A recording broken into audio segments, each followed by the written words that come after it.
start, please, by telling us, how did you even get started in your area?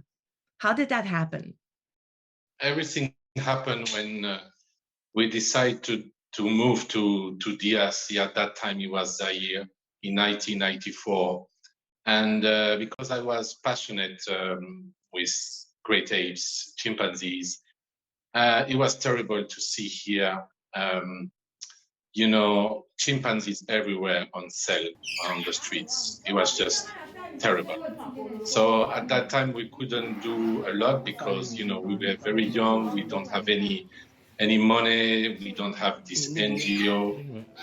But I know that I knew that I can't buy babies because this is something you can't do, because, if you buy a baby, then they go back to the wild, they shoot a whole family in order to provide you a new baby. So it was very complicated.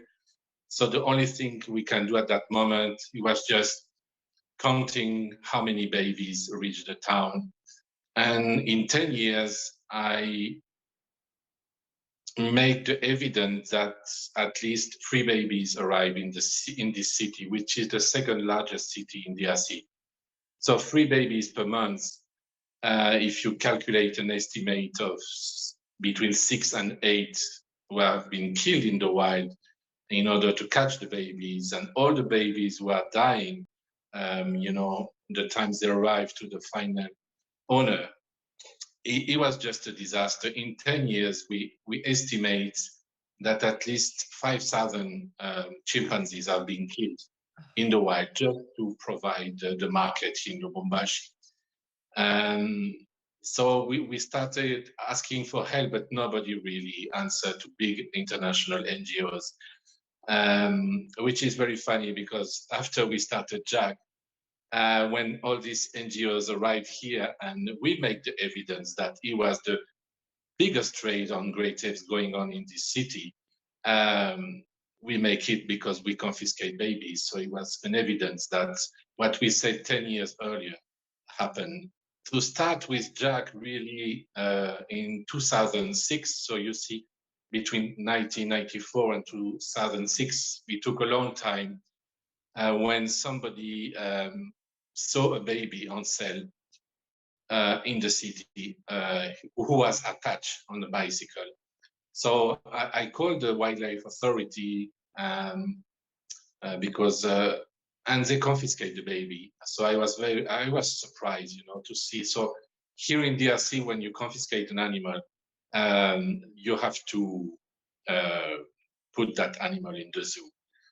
The zoo at that time was in desperate condition. So I ran to the zoo with my, and we saw that baby, and it took like 3 months to have the legal authorization to have the baby. So we removed the baby from the zoo. And well, my kids at that time were very young, and they call him Jack. And well, we didn't know that chimp in 2006 was going to change our life forever. And in July, we have a total of 5 babies confiscated by authorities. So we explained them why they have to do that. We push them to do it. And really, it was great to work with them. And in July, August, we went to France because I am native from France, really not on holidays, just really to look after some zoos in France, organization who can help us, because we know what was going to happen with us, with all these babies. Can you imagine 5 babies in such a little time? So we were based at the zoo at that moment. I don't have any NGO, nothing. We were just helping these poor babies. But as you know, this trade of exotic animals is running by big mafias around the world, and is providing a lot of money for these people. When we came back in September 2006, it was terrible. At 5 o'clock in the morning, one of our keepers called us, and when I arrived there, it was just a disaster. It was smoke all around, and they burn 2 chimps. They kill them, and Jack was one of them. So it was criminal acts because what I just explained to you. We are disturbing this huge trade, which is giving huge money for these people.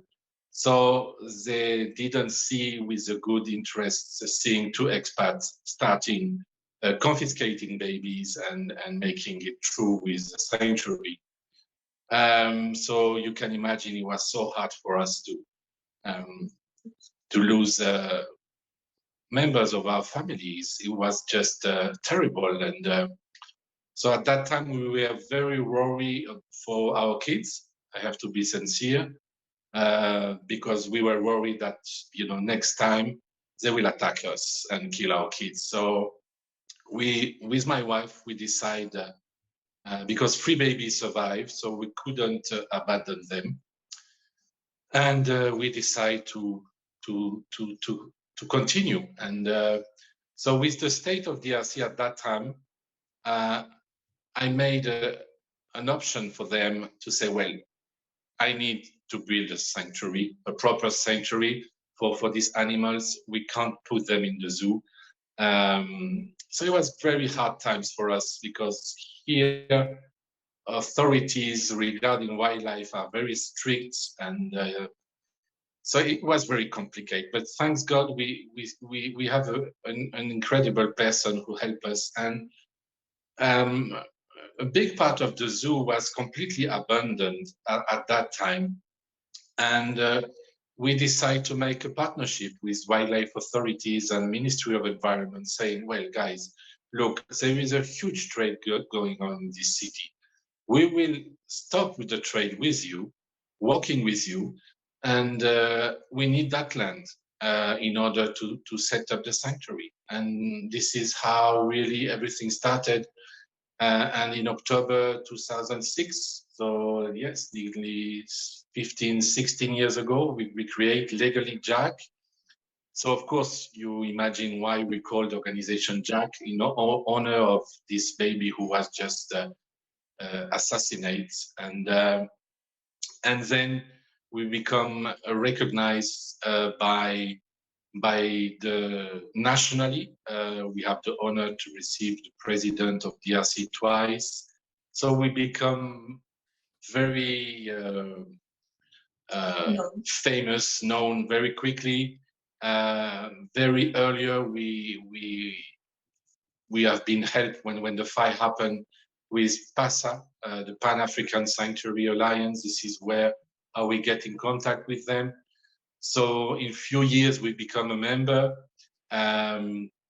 Because what I forget to say, which is very important, why you have this huge trade going on in Lubumbashi. Of course, it was for local demand for pets, for expats. And this is very sad. And if I have to say something for every expat who is living in Africa, in South America, in Asia, never buy a wild animal. Is not a pet, is growing very quickly, is aggressive most of the time, and they are not cute. So please never buy an animal in where you are in the world. But the main reason why the trade was so important in this city, if you look on a map, we are 1 hour from the border, from Zambia, which is giving the exit to South Africa, and then the rest of the world, China, Middle East, Russia. This is where all the great apes are going today. And so this is why you have this big trade going on. So at the beginning, it was very hard.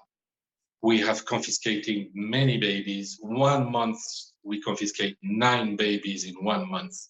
I have babies everywhere in my house, in my bathroom, in my bedrooms of my. It was just crazy. And but what was very important is that without pretension, we are the only place in Africa, I mean, the only sanctuary rehabilitation center where we definitely stop the trade in Lubumbashi. And remember, it was the biggest trade for chimpanzees at that time. So thanks with the very good collaboration with Ministry of Environment, confiscating animals, people became scared about what we were doing, losing their money, the chimp, and so it is a success for wildlife conservation, because as soon as we don't have any more babies, it means, they're stopping the shooting in the wild of the whole family. Of course, DRC is a huge country, so we know that, of course, these people are very organized, so they are using different routes and different options. But at least in this city, we completely stopped the trade. But the problem is still very big because DRC is huge country. It's the second largest country in Africa. And now we are helping other cities.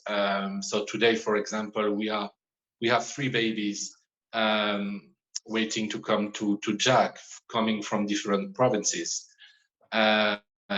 So the problem is huge.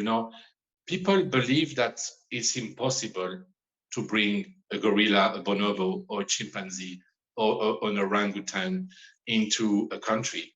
But believe me, it has never been so big now, because unfortunately, these animals are becoming rare and rare, and the price is increasing. And this mafia, they don't, they know the failures of each country, where you can do what you want. But the problem is that, for Europe, United States, and other countries like this is okay. It is not anymore possible to enter with the great apes. But in China today, they want to build thousands of zoos. Yeah.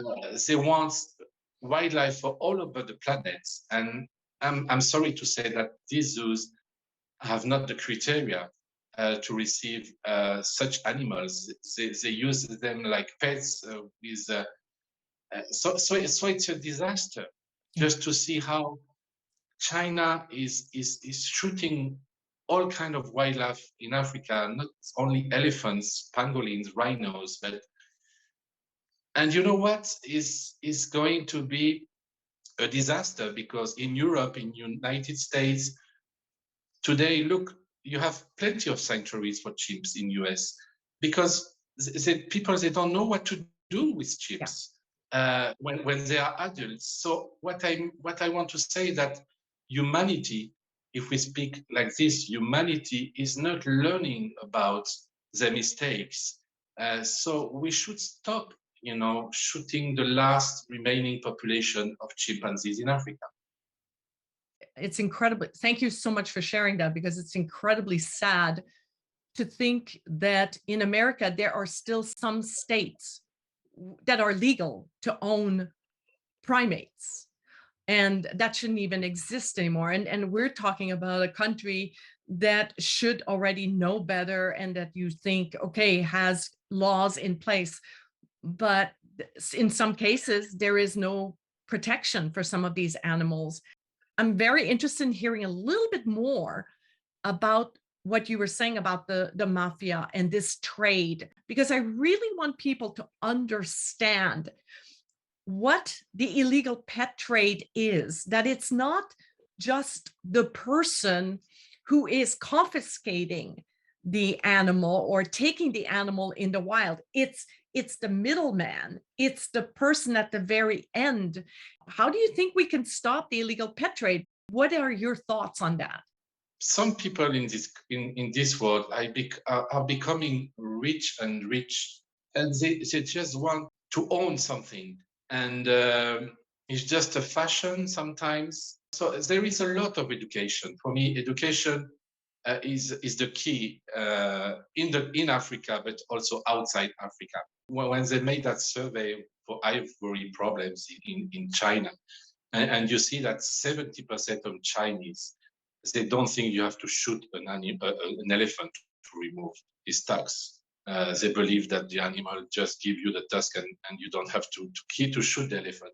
This is crazy. But the problem is that education is taking time, a lot of time, and we don't have time. You know, experts all around the world are unanimous in the next 15, 20 years, all great apes will be gone with all of the kind of wildlife, with all the forest. And believe me, being here in this country now for nearly 28 years is just shocking to see how they are destroying the forests, cutting trees, the bushmeat trade. And last year, you know, we made the biggest repatriation of primates forever for Africa. I'm sure you heard about that story, people smuggling 30 primates outside DRCs, and they were stuck in Zimbabwe. So, you know, how a full truck with 30 primates can cross whole Zambia, going out of DRC, reaching Zimbabwe. Thanks God, the authorities stopped the truck because the truck was smelling bad. Of course, 5 monkeys died already, and going to South Africa and to China. So, you know, it is so much, too much corruption, of course, this is a very big problem. So it's a lot of things. Laws exist, and they are very strong, you know, but nobody is not, you know, when we catch a baby here with authorities, the guy, the owner, is not receiving any fine. Is not even putting in jail. So I think the day they start doing that, well, you will think it twice. You know, these people in Zimbabwe, they were smuggling. So you have 2 Congolese and 1 Malawi citizen. You know, they were smuggling 30 monkeys, and it seems that they were doing that many times.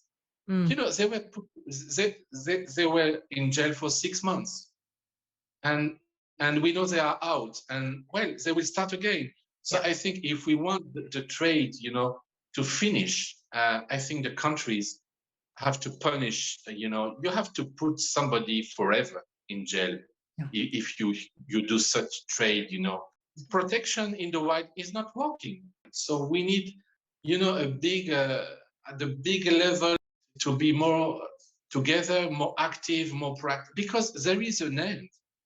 And if you see in Kinshasa, the boats coming all the way down from Kisangani, Bandaka to the city with the bushmeat on board, you will not believe that what you are going to see is tons and tons of bushmeat, every kind of wildlife. So there is an end, you know, and the day it will be finished is going to be too late. Your message needs to be heard by more people, obviously. And we need, I agree with you, a greater amount of organizations and governments need to do more. The laws have to be stricter. Some countries are trying to do something, but at the same time, just not enough is being done. What happens to the chimps in your care? And if you do have any stories about how you have rehabilitated some of them in the wild, I would love to hear about that. That's a story that we want to tell. Okay. We have today we have 36 chimpanzees and 38 small primates. And when a chimp arrives, they are usually very small. So we absolutely need to provide love. Love is a main thing, and of course all the vet care and good food and milk and so far. If the animal actually, the baby is really traumatized because it has been taken away from the mom, taken by poachers and not fed properly, just abandoned. It's like a child. If you do not provide care, a chimp can let himself or herself die because of loneliness. So when we get chimpanzees, very young ones, I usually take them myself. So I have we have surrogate moms, and during the day, and I take them over at night, for example, and they stay with me at night as long as they need it. Sanya was a baby that we confiscated in at the border of Zambia because she was meant to be driven to South Africa and then probably to China. And the Sanya is the only chimpanzee that we received who never showed any feelings. I mean, she was completely lost, completely traumatized. Of course, she was dehydrated and very skinny because she hadn't been fed properly. And but she was, if you showed her some food, things that chimpanzees do usually love, like peanuts or bananas, she just stared at the food and even never touched it. Didn't touch it. I had to put the food in her mouth because yes, she was going to die, and it was not my objective. I wanted her to survive. So I did all I could with the surrogate mom. So I took her at my house where she could be monitored 24 hours a day. So she stayed during the day with Mama Angeline, who is the surrogate mom we have. And at night she stayed with me. I slept with her, and just the contact. All right. Of course, she had all the vet care she needed, the vitamins, the good food, and yes, the appropriate care. But my experience is that, and when babies arrive that have been taken from their moms, they need love.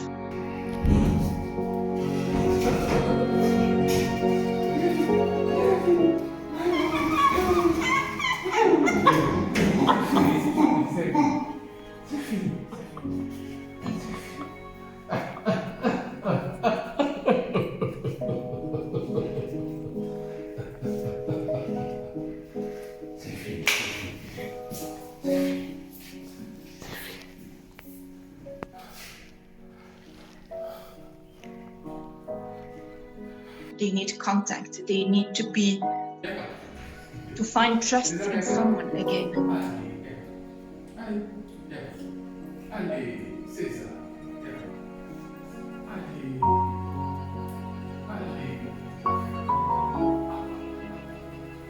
And with Sanya, it was really, really important because I knew that she could let herself die.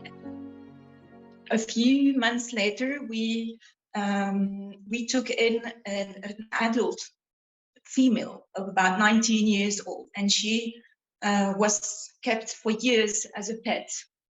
And the owners had gone back to Europe, leaving the animal, with food and care. But yeah, you know, these animals, you must take care of them. You can talk to them. They understand. They are very social animals. So that female had been a pet for years and then completely abandoned. So in our minds, it was clear that old female needed contact, needed love, of course from us, but also from her species. And that baby chimpanzee needed a mom. So we did everything we could to put them together. And it was like, oh, I've got goosebumps. It was wonderful. It was the first time we did such experience, because you never know adult chimpanzees how they react, especially when they go experience like being a pet and being abandoned. They can be jealous or aggressive and things like that. But with Sanya, she was just like a mom, and Sanya, she needed a mom. Of course, I was with her through all these years. I have always treated these chimpanzees like my own children. But the day they are strong enough to go to their own kind, well, of course, I cry a lot and my heart is bleeding, but my mission is to put them in a group so that they live together and that they share their own experience. We have, for example, one chimpanzee from Kisangani. His name is Tommy. And I've got this belt here next to me because each time we confiscate an animal, if we can keep something from them when they arrive. This is a belt, and baby Tommy had that belt around his hips, and he had grown, but the belt had remained stuck at one stage. So with the movement, Tommy had, the skin was open. It was an open wound full of infection. So when we got that baby, he actually had his hips completely open, and we had to clean them. And he had a pellet gone through his left arm, because when they kill the mother, it often happens that some pellets hurt the babies. And baby Tommy had a pellet in his left arm. And we actually had the first vet because we didn't have a vet at that time. And the first person I contacted told me we had to amputate him. And I said to myself, if we amputate a chimpanzee, I mean, he will no longer be a chimpanzee, because chimpanzees, they need their arms to climb, to play the trees and things like that. So I called a human surgeon, and he agreed to have a look at the chimp.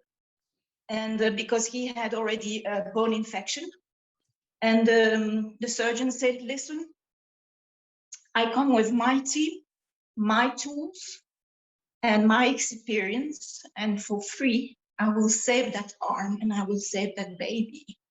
So the surgery, yes, we didn't have a clinic at that time, and the surgery lasted a few hours, and Tommy's arm was saved again. So today he's among the big boys we have, and he's a victory against all that poaching. I'm so moved. There's feelings everywhere going on, just anger at the carelessness of humans, and then just the beautiful story that you're describing, how you saved them. And the story of Sonia is amazing. What can people do to help? What do you want people to know about JACK Sanctuary, and how can people help you? So, of course, since we started JACK, our main goal is to release animals back to the wild. So we have done a little bit, but not for primates, for pangolins, because here also is a huge trade with pangolins, as you know, again, for China. Monkeys, we are in the process we have an agreement with national parks here, the two in Katanga, to release 2 species of monkeys, which are a huge trade here, a pet trade with velvet monkeys and blue monkeys. So this is going to be okay. Other species of monkeys, they are living very far from where we are. Some of them are coming from border with Uganda, Central Africa, French Congo. So it's a lot of different, it's going to be complicated, but we want to do it. For chimpanzees, DRC is a good country for release. I mean, when I say good, comparing with other countries in Africa, where actually you can't release any apes because you don't have space. Exactly. You have humans everywhere. DRC, you still have huge, places, national parks to do so. But as you can imagine, is a huge project. We are very lucky to have a project which was started many years ago in Kisangani. A Dutchman wanted to create a sanctuary for chimpanzees there because it's a huge trade of killing there. So we went there on January. So the guy bought an island, 100 hectares in the middle of the forest, which is just beautiful, with natural habitat for chimpanzees. So everything is there. And he wished to give to us everything. So is an incredible, for us, is a dream, but it's huge project. We are only two people here just speaking to you. We are working for free for our organization like you, and you know how difficult it is to find people to work with. But for this project in Kisangani, we need really very big partnerships with big organizations in order to help us to first remove some animals from the sanctuary because we have full capacity, but also because we are the only people, I think, a few people in the country who can stop the trade in Kisangani. You know, we have the experience, we have the relation with the authorities, the state. We know a lot of things, you know, how the trade is going on. We have partners ready to help also, but you can imagine is a whole project again starting there, because as soon as we are going to establish the sanctuary in Kisangani, is for sure that we are going to confiscate, you know, hundreds of animals because nobody is there really to stop anything. Then when you are on the island with the forest, the natural habitat for chimpanzees, so of course we will need to build enclosures, which is the most expensive part, you know, and is a lot of money. You know, we are speaking about $500,000 for the enclosures, so it's a lot of money. But on the riverside, you have the chimpanzees. I mean, the wild ones living there. So imagine how for release, how wonderful it can be to have just to cross the river and even to create a new protected area with wildlife authority, ICC, and here in the country to create new protected areas for chimpanzees, and having the sanctuary just in the middle of the river, just in front of the. So it's a real dream, you know, and we are going to fight very hard to make it happen, but is another big challenge for us.